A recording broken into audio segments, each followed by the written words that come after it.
Hello everyone, I just wanted to go through and show you something about my Curiosity card reading system. Now, Curiosity card reading system is an entire reading system in its own right, and it consists of a booklet on how to. We have a mat, and this here is made in that lovely spandex jersey type mat, which is great for travel, great if you haven't got a lot of storage room, etc. And so this is the mat. With the mat you get matching cards to what is printed on the mat. You also get, and I'll just tip these out of my little purse. You don't get my lovely little glow mass purse because that's pretty special. You get 3 dice, and I'll show you what they're all about soon. And you get matching 18 charms that match all the symbols on the mat. So cane, for instance, is there. So we have layer upon layer upon layer. So for example, we have a heart on the mat, we have a heart charm, and we have a heart card. So we're actually reading not 1 layer but 3. So how do we use this? First and foremost, it is called Curiosity, and it is a system that I designed several years ago when I was reading in a restaurant, and we only had a very select time limit with all the patrons of the restaurant, and there was 4 of us as readers, and it was called Dinner with the Psychics, and it was a wonderful fun night. And this is what I developed for that reason, where I thought, okay, these people are only getting 10 minutes, 15 tops per person. And so I thought, I want something that hits the nail right on the head and quick and fast to give the clients the answers. And I designed it, I've patented it, I've trademarked it. I have everything under the banner of Tea with Karin because I have so much faith in this system, and it's been wonderful that it's been recognised overseas. So worldwide, this is just fabulous. I'm just using Alice here, but I'll show you the other ones that I also have. So what you do is you shuffle your cards. Now I always read my cards upside down because I am a card flipper, not a turner. And you can place your cards down any way you wish. You might want to go 1, 2, 3, 4, 5, 6 and all the way through. But if you're like me, I just like to put them down here, there and everywhere. So, and I'm not very straight, so apologies to all the Virgos out there. Now, how do we start this? There are a few different ways you can start this. You can either start it in what we call the mat house, if you are looking at a particular topic. So, say for instance, you was wanting to look at family, you would start in the actual house. If you're wanting to look at love, we would start in the house of the heart. But one of the most popular ways to start is using the dice. And you say, why the dice, Karin? The reasons for the dice and the 3 different colours is we have house colours. Now you'll notice this one's red, green, blue. And they're all numbered 1 because a dice is numbered 1 through to 6. So we count these as 1 through to 6. And then we are using card chaining in its most simple form. And card chaining is a very, very old cartomancy method, developed even right back using playing cards. So I've created this with dice in mind, dice reading because I do know how to dice read, and I've made dice reading in a simplified version with its symbology, but I've also altered some of the symbology so I can get this mat to cover every area of someone's modern day life. So these colours we are paying particular notice, and one of the good ways to start when you're unsure of which row is which colour is, just tilt your cards slightly to the side. It works every time. So you can throw your dice and you can add up the dice to start in which position. So we've got 5 and 4 is 9, plus another 4 is 13. So if I was starting in that method, I'd be starting down here. If I wanted to look at love and I knew where this was, I would start there. And another method is to rumble through the charms. And this is good when you're realising you only have to remember 18 positions. And say you pulled out the key, you would then start in the house of the key. So it doesn't really matter how you want to start it. It's really up to you. So I'm going to use the dice in this instance, and I'm going to start here in house 13. Now, the subject matter and the topic I will tell you now. I've had a client, a lovely young lady, who'd been chatting for a while with a fellow online, and she had finally met up with this fellow online, but he was nothing really like his pictures. His age was even a much older, and she's trying not to be really superficial of what her attraction to this man was, but she felt when they met it wasn't all the fire and magic that she was expecting. And that's a common occurrence. We hear it all the time.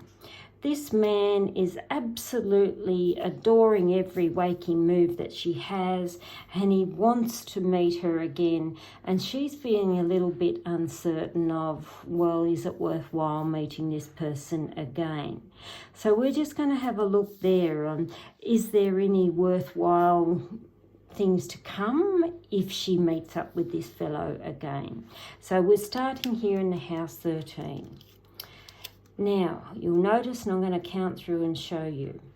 So they've got the ladder over the house of the cane.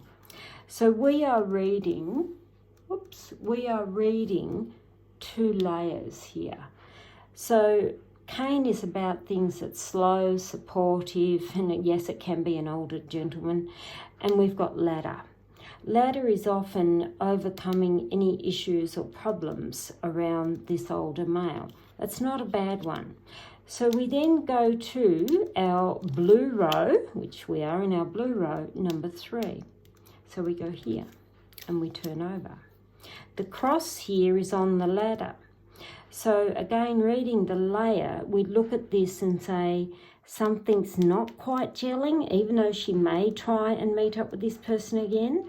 The cross isn't a good sign when I see this, because it's almost like listen to her higher self. What is it of all her insight that is telling her? Because drawing upon the power of the cross is what is your innermost thoughts and feelings, and it's like the voice that you may hear. So we then go to red row, which is red row, number 2. So star here means putting things out, and look, a star is often connected with people who are looking at online dating and so on. So the star here would tell me maybe it's better that she throws this fish back in the sea, because there would tell me no, reach far and wide and look at things in a much brighter way. So we then go to blue row, which we're back down here, position number 2. See how simple this is? The camel here would tell me stay persistent, and I've got persistence here on the star, which tells me it's not persistence with this other fellow, but it's persistence with other things, matters, and far and wide. So we go to position 5, red row, up here. We've got the spider. So the spider in the web, 2 things. Spider is about the miracle worker that people are. It means weaving the magic that she may need to do. And it's B, don't get caught into someone's web, which does tell me still she would need to be quite careful in what she does and how she does things. So number 1, green, we are turning this over. Goblets there would tell me there's somebody else that will come along, because goblets over, so it's crowning over, would tell me somebody positive, and it's like a meet and greet, and it's usually somebody on a personal level, intimate level, where it's just like drinks at a cafe or something like that. So we got blue row, number 5. The sword here would tell me very, very important two things. She does not allow anyone else to control her, and that she takes over the power. And I know this may sound random, but this is where your own intuition comes into things very, very strongly. Is literally I would look at that and say, be very cautious of what you ingest, because I'd look at those two like someone trying to spike your drinks. And I know that sounds really grim, but that's the voices of what tell me with intuition. So we've got a green number 4. So this is our green row, number 4. And we've got the house, which tells me something that's home and family and security. Now, the house sitting over the sword, though, would still tell me protect her home base, and it may be not a good thing to bring anyone back to her home. And there would tell me, no, think of her security first and foremost. We've got a green card, number 5. We've got the bat, which tells me do not allow any past relationship that may have been a little bit on the darker side to re-enter the arena. Because a bat is smart, it's intelligent, but it is blind to the oblivious, but it has amazing senses. So there would tell me she really needs to listen to the senses very, very strongly. So red card number 6, we've got the horseshoe. That I do like because it would tell me that there is a male coming, but yes, somebody who is younger, not the older male. Horseshoe's quite good. It means good luck and opportunity. The treasure chest here would also tell me someone who is secure in their own right. And when you see money, it often does mean, yes, they have their own stability in and around money. And that's quite good sitting on horseshoe.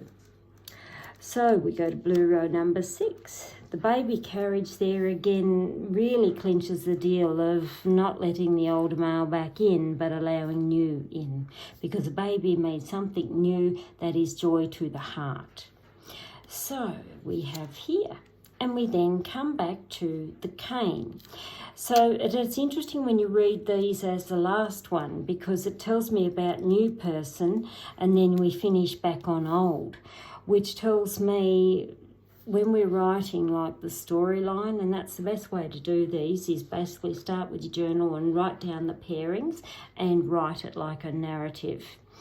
And I would look at this and say, probably not worthy looking at this other fellow who, no matter how much you may want to see her, there is more out there. I look at this as saying there's plenty of fish in the sea, and she's got better opportunities and luck with somebody who is actually more stability with financials, and it's a newer person and someone younger, which is good. And I don't mean younger than her, but certainly younger than this other male.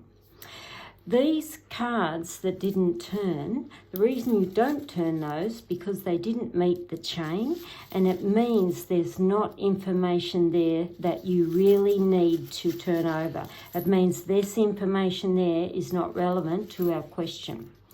You can start this, sometimes you may only turn over one card, and that's okay if you do, because there's your answer. Sometimes you might get 2 cards, sometimes you might unroll every card, and that's a bigger paragraph.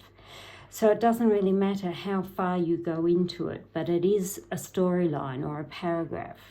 So to get more information here, this is where we go into our charms. Like if we look here and say, okay, persistence here around the spider, which is persistence in her creativity, persistence in her magic, we can actually draw a few charms. So we've got sword, the cross, and the spider, which still tells me listening to her higher self, gaining her own power, and don't fall in the clutches of somebody who may be still just trying to knock on her door. So you can lay out charms if you want it on every single card. I myself tend to put them on some of the ones that are a bit more trickier. Like here, for instance, we've got sword on the goblets where I said, be careful of drink spiking. Like I said, it's just the voices tell me that. No, I'm not schizophrenic, although some people I'm sure think I am. So we've got star, and we've also got the ladder, which still would tell me reach higher, far and wide. I still don't think she needs to settle for this person. So that's how you do a reading, and I've only done that in 15 minutes. If you do coffee shop readings, market readings, 15-minute online readings, here's your answer in a nutshell, and it's just fabulous. Now, that is my Alice in Wonderland theme. I'll just show you briefly.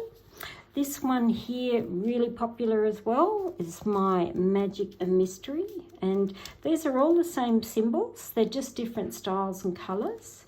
Then if you like a little walk on the dark side or the wild side on steampunk, that is the steampunk theme. Same thing, it has all the same symbols and you can read them. They're all identical, same numbers, same images, just different styles and colours. And as you can see, these fold up very, very small in the palm of your hand. So they are great for packing away in the drawer. If you do readings in coffee shops and crystal places and so on, great to just throw in your bag. So there you have it. For everyone who buys this, there is a QR code in their booklet, and that is a private tutorial video, which I go into more depth on uses for this mat. So thanks for listening and bye for now.